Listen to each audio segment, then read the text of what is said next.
I woke up suspended off the ground in a small dark room with that ever-so-familiar feeling of not knowing where the hell I was. The walls were covered in shelves packed with cleaning supplies, paper products, and canned goods. When I tried to sit up, the world shook and swung under me, and it took a few tries before I realized that I was being held up by a braided rope hammock. "Are you awake?" asked a voice to my right. I turned and saw the gas station clerk from earlier, Jerry, sitting on a milk crate and smiling. I tried to sit up, but a pain shot through my leg like electricity, and I fell back onto the hammock. Where am I? What happened? Did you paint my nails? I looked at the red nail polish on my right hand, then at Jerry. "You like it?" No. "Okay, that's fair. You're more of a fire truck than a cherry red anyway, but I thought I'd take a chance." I looked at the source of the pain, my leg, and saw that it had been wrapped tightly in a makeshift duct tape cast that wrapped right around my pants leg. That's when it all came back to me, a bizarre memory that wouldn't have been out of place in a David Lynch fever dream. I reached out, grabbed Jerry by the collar of his shirt, and yanked him close to me. "I need to talk to the sheriff. Now." The man in the bear costume stayed there on the other side of the clearing, spinning his arms and legs in a bizarre dance like a PCP-jacked teenager at the disco, occasionally looking my way as if to make sure that I was still watching. I slowly started to back up, putting one foot behind the other, carefully adding to the distance between us. I didn't know the score, but I sure as hell didn't want to push my luck. Once I got back to my car, I could call the sheriff and have him bring all his deputies and an extra large straitjacket, but that plan required that I first get back to my car. I had my eyes locked on the bear man, so I saw exactly when the arrow whipped right through him. It came from somewhere in the forest behind him, entered his bear suit from the back, just below the armpit, and passed straight through the other side towards me. I didn't have either the time or the reflexes to dodge. The next thing I knew, I had been struck. I hit the ground and the man in the bear costume grabbed his wound and danced his way back into the woods. The arrow had lodged itself deep in my left leg a few inches above the knee, with the light wooden shaft protruding straight out. It was the single most painful thing I had ever experienced, and sheer adrenaline was probably the only reason I wasn't going right into shock. Two men donned head to toe in camouflage and carrying hunting bows stepped into the clearing at the same spot where the bear man had emerged. They both had shades of green smeared all over their faces like war paint. The fat one was cussing and yelling when he emerged. I screamed, partially to get their attention and partially because I just couldn't help it.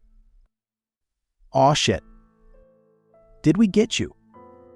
yelled the skinny one. He dropped his bow and ran over to me while the fat one put his own on a sling over his shoulder and slowly walked over to join us. "Who the fuck are you?" asked the fat one. The skinny one pulled an 8-inch knife out of its sheath on his belt and sliced open my pants leg around where the arrow had lodged. I took a look and wished I hadn't. "You fucking shot me." It was about the only thing I could muster the strength to say besides the lengthy paragraph of expletives I couldn't hold in if I tried. The skinny one looked at me defensively. "Well, hell, dude. We weren't expecting no people but us to be out here." "Bear's gonna get away now, boy? You think you can walk?" I didn't answer right away. The shaft of the arrow was shaking with my pulse, and I knew it was embedded into my femur. The fat man knelt down for a closer look and whistled. "Yep, that's in there." I closed my eyes and tried to focus on anything but the pain. Every breath, every heartbeat, every micromovement radiated through the arrow like an antenna into the wound and down the nerve in my leg. My eyes shot open and I let out a scream. The fat one had reached out and grabbed the arrow at the base. With his other hand, he grabbed the top and snapped the shaft off. I collapsed onto my back and stared up at the sky, hoping that the pain would just knock me out already. "There. Now we don't gotta worry about it snagging on every little thing. Ned, help me get him to the four-wheeler." The other one, Ned, pulled me to my feet, and together we went back into the woods. I kept an arm over both of their shoulders, basically hanging on and letting my bad leg drag the whole way. Not too far into the forest, there was a small trail that we followed for close to half a mile before we reached the four-wheelers. I don't remember the ride back to their truck, but I remember them smacking me in the face when we got there to make sure I was still alive. Y'all got him? Asked the fat woman, sitting in the driver's seat of the white extended cab truck stained brown from countless layers of dried mud. The fat man got off the four-wheeler and answered. "Nah, he got away." I clipped him though. Left a blood trail. We may still be able to get him. Bragged Ned as he jumped down from the four-wheelers. "You shut up, boy. We ain't going nowhere tonight. Gotta get home before the sun goes down."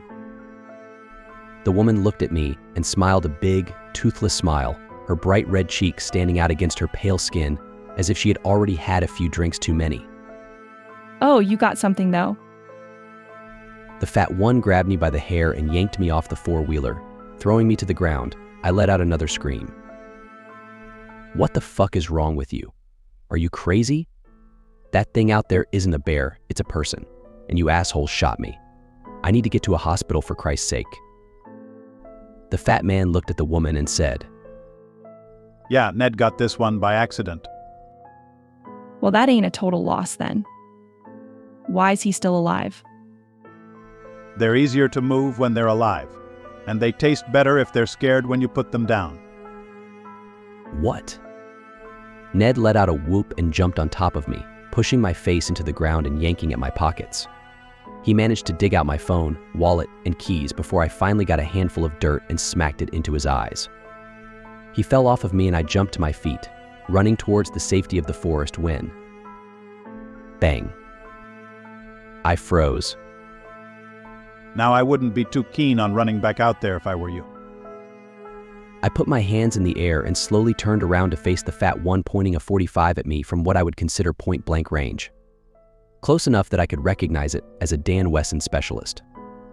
These guys were bow hunting for sport, but smart enough to bring along something heavier just in case. Smarter than me, that's for sure. Why not? I doubt there's anything out there as bad as right here. Well, that's where you're wrong. Oh, just shoot him. Shoot him. Cooed the woman from inside the truck. Shut up, woman. I ain't gonna shoot him just 'cause you said so. Hey now, let's talk about this for a second. You don't have to kill me. I don't know you from Adam. You can just leave me here and we can forget all about this. I said softly. Suddenly, the pain in my leg didn't seem so bad. Ned reached out for the gun and said, Let me do it. You got to do the last one. The fat one sighed and handed the gun over. Fine, but aim carefully. One shot, one kill. Wait. I know where the bear is. I can take you to him. He's lying. No, I'm not. We're friends. Why the hell else would I be out here in the middle of nowhere with the bear? Ned gave the fat man a what now look, and the fat man scrunched up his face as he thought about it. Okay. Take us to him, and then maybe we'll let you go. Maybe. One gun, 2 hunting knives, 2 bows, a quiver of arrows. I raced every scenario through my mind quickly. How do I get to one of their weapons without getting killed first? Forest, 4-wheeler, truck. Is there any realistic way to escape without being shot in the back? Things weren't looking good, but I was still breathing for the time being. It'll be faster if we take the truck. The hunters were being smarter than I would have liked. The big one, I picked up that his name was Paw, put me in the back seat of the cab next to Ned. He threw all of the weapons, knives included, into the truck bed and climbed into the back with us. I was sandwiched with Ned to my right and Paw to my left in that tiny vehicle that smelled like shit. Literally, it smelled like human feces. The seats were torn up and wet, and I saw a few small roaches scurry away from us. After Paw slammed his door shut, a tiny face looked back at me from the passenger seat. A little girl with matted blonde hair, no older than 10. She smiled and said, Are we gonna eat this one? Probably. said the fat woman as she cranked the engine. Which way? Asked Paw. I pointed straight ahead. Get up here on the main road and take a right, You better not be trying nothing. warned Paw. We hit the main road and the truck climbed up to a slow 30 miles per hour. Go straight for about a mile. Then you'll see a dirt road on the left, I said. Ain't no dirt road. I know these woods like the back of my hands, and I ain't remember no dirt road up here. Squealed the fat woman in a high-pitched voice. Paw punched me hard in the stomach. You think you're funny, boy? He knocked the wind out of me, and I doubled over in the seat as they all started laughing maniacally. There's an expression in trapping called ring off, which is much worse than the phrase implies. If you're unfamiliar with the term, allow me to explain. Trappers have to check their traps frequently because if they don't, an animal's survival instinct will kick in and they will free themselves, one way or another. The most common form of ring off is when a coyote or jaguar or anything with sharp enough teeth chews through its own leg to free itself.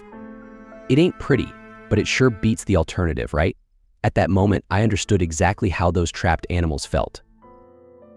I bit down hard on the exposed piece of the wooden arrow shaft, as hard as I could stand, and yanked it out as fast as I could. For the second time in as many hours, I experienced the single most painful thing I'd ever felt. But now the arrow was free from my leg, and I had a weapon. I spit the broken arrowhead into my left hand and stabbed it into Paw's neck, cutting his laughter into a muffled gurgle. Oh shit! Yelled Ned as I swung myself onto the seat and planted the foot of my good leg against the side of his face with as much force as I could muster. I pushed his head into the glass of the window, all the while holding onto the arrow that was still embedded in Paw's neck. The little girl started screaming, and the fat woman turned around to see what the fuss was about. I turned to her, and then I noticed it, maybe 100 feet ahead, the man in the bear costume stepping out of the woods and crossing the road. I closed my eyes and braced for impact. She must have looked back and seen the bear because the truck lurched wildly to one side, then back to the other, like she had swerved to miss and then overcorrected, and then we started rolling. The sound of the crash was like an explosion. Pieces of broken glass and blood rained down all around me as my head hit the roof, then the seat, then the door, and finally the world stopped spinning and I was on my back with blood stinging my eyes. A warm hand reached under me and dragged me out of the wreckage and twisted mass of bodies and debris, through the cold wet grass and through a ditch, then dropped me into the road. I wiped my eyes and looked up at the giant black buttons of the man in the bear costume. He waved at me, then gave an excited double thumbs up before walking back to the truck, unzipping the fly on the bear suit and pissing all over the wreckage. He did a little jig off into the forest, and that was the last I saw of him. What the fuck is happening? I checked the truck. The driver, Ned, and Paw were all dead. The little girl was nowhere to be found. I know if she had survived, it's unlikely I'd have any luck finding her. The weapons were gone too, probably flung out in the crash, and even though I would have felt a lot safer packing, it wasn't worth the time it would take to track them down. I made a quick bandage out of my shirt sleeve and wrapped it around my leg tight enough to slow the bleeding. Then I found a fallen branch long and strong enough to serve as a walking stick and started up the road in the direction of the gas station. I must have been a hell of a sight when I got back there. I was torn up and bleeding from several wounds, but none of that seemed to create a sense of care in the clerk behind the register, who still didn't even have the decency to look up from his damn book. I walked over to him and knocked on the counter, finally drawing his attention. I don't know what it takes to impress this guy, but the sight of me and my nearest to death sure as hell didn't even register with him. I need to use your phone. He tapped a small cardboard sign that was sitting on the counter. In sloppy black Sharpie, someone had written the message. If you would like to use the store phone, it is 25 cents per minute. Please pay in advance. There are no exceptions. I reached for my wallet, only to remember that it wasn't on me. Ned had taken it and left it somewhere out in the woods. Look, asshole. This is a life or death situation. There's been an accident. I need to call the sheriff. The clerk spun the cardboard sign to the opposite side, where someone had written no exceptions means no exceptions, not even life or death situations. Thank you for understanding. MGMT. Under normal circumstances, I would have resorted to a more physical solution, but at that moment I started feeling lightheaded and dizzy, and the next thing I knew, I was swinging in a hammock with my nails painted.